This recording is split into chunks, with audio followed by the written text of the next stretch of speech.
بسم اللہ الرحمن الرحیم۔ عزیز طلبہ، آج ہم اصول فقہ کا سوال نمبر 5 پڑھیں گے۔ قرآن پاک میں کسی فعل کو اختیاری اور جائز قرار دینے کے لیے کون سا طریقہ اختیار کیا گیا ہے؟ پیچھے ہم نے پڑھا تھا کسی کام کے کرنے کا حکم یا پھر کسی کام سے رکنے کا حکم اللہ رب العزت نے کن طریقوں سے دیا ہے۔ آج کا سوال ہے کہ کسی کام کے بارے میں نہ تو یہ کہا جاتا ہے کہ تم نے یہ لازمی کرنا ہے، اور نہ ہی یہ کہا جاتا ہے کہ اس سے لازمی طور پہ رک جانا ہے، بلکہ یہ بتایا جاتا ہے کہ یہ کام تمہارے لیے جائز ہے، تمہیں اس میں اختیار ہے، چاہے تم یہ کام کرو چاہے تم یہ کام نہ کرو۔ تو پہلا طریقہ یہ ہے، بعض دفعہ کسی چیز کے بارے میں بتایا جاتا ہے کہ یہ چیز اللہ نے تمہارے لیے پیدا فرمائی ہے یا اسے تمہارے لیے مسخر کر دیا ہے،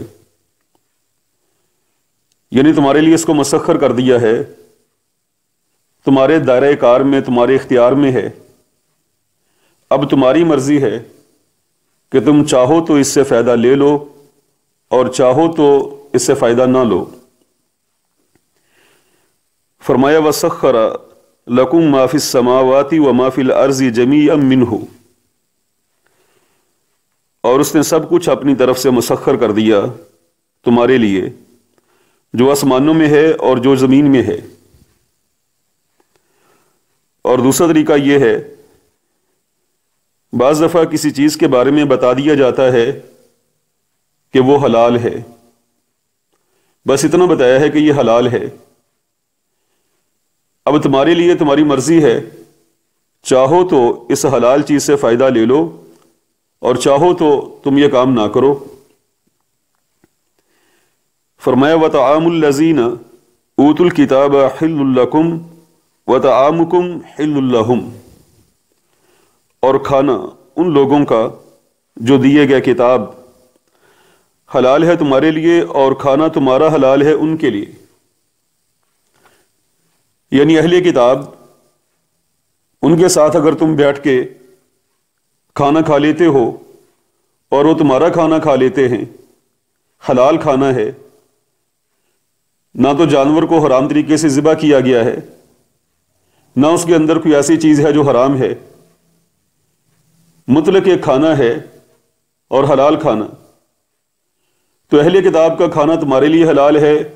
اور تمہارا کھانا اہل کتاب کے لیے حلال ہے۔ اب یہ تمہارے لیے جائز ہے، چاہو تو بیٹھ کے کھانا کھا لو، چاہو تو نہ کھاؤ، یعنی یہ ضروری نہیں ہے کہ ان کے ساتھ کھانا بیٹھ کے کھانا ہی ہے، تمہاری مرضی پر موقوف ہے۔ اور تیسرا طریقہ، کبھی کسی کام کے گناہ کی نفی کر دی جاتی ہے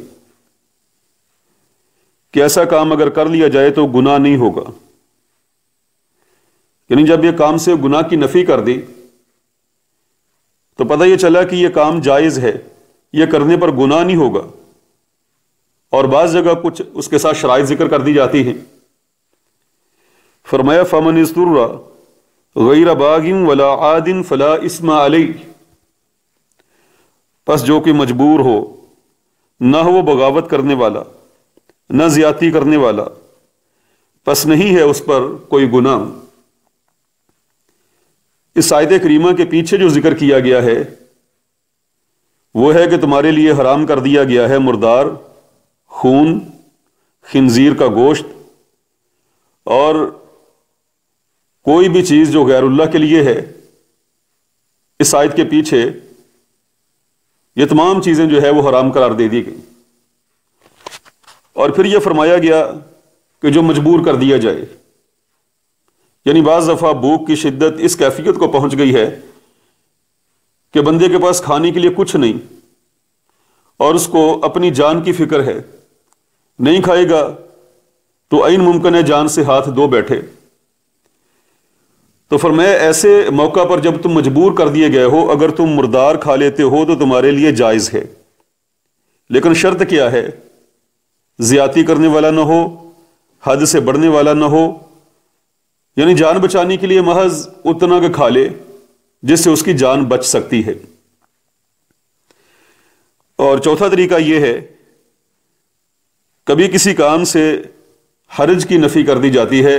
کہ یہ کام کر لو گے تمہارے لیے کوئی حرج نہیں ہے،